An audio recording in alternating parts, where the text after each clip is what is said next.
Syedaralun geger acara pernikahan berubah menjadi duka di Kabupaten Pinrang, Sulawesi Selatan. Pengantin pria berinisial MR berusia 25 tahun memilih mengakhiri hidup sehari jelang acara pernikahannya. Padahal hari ini, Rabu 28 Desember 2022, seharusnya pria tersebut akan melangsungkan akad nikah. Kepala Desa Amas Sangang, Kecamatan Lanrisang, Kabupaten Pinrang, Abdul Rauf membenarkan jika MR hari ini akan melangsungkan akad nikah. Abdul mengatakan MR nekat mengakhiri hidupnya dengan meminum racun.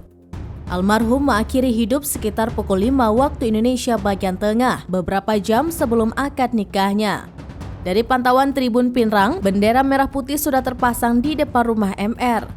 Warga sekitar dan tamu undangan juga sudah berdatangan. Di tengah suasana duka, perhiasan dan dekorasi pengantin masih tertempel di setiap sisi rumah.